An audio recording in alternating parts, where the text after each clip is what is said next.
So much of, I think, the art of getting older is this thing that Erik Erikson talked about as generativity, which involves many things, like, for example, seating the stage, center of the stage for the next generation, really coming to terms with your limitations. I mean, really looking at the way in which life doesn't offer everything that you had hoped it would. And you know, you can think about that as a kind of negative, depressive thing that you just have to deal with and accept.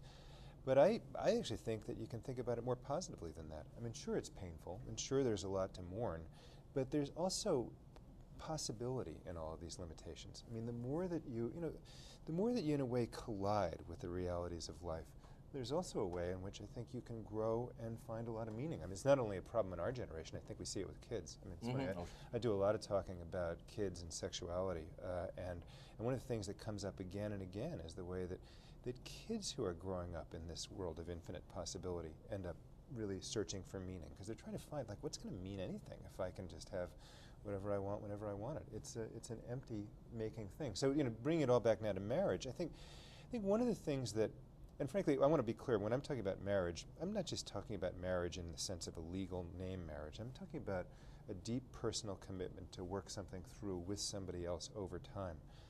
It is an incredible exercise at its best in learning about limitation, but in a very positive way. I mean, about learning about how whenever you make a choice, you have to give something up as well as get something, which is, I think, an exercise that we lose track of so much in this culture. I mean, I don't know whether we'll get to talk about this, but promiscuity and monogamy are wonderful examples of that. What you get and what you give up when you make a choice to be monogamous. And I'm not talking about in the kind of moralistic sense that I think railroads that argument these days.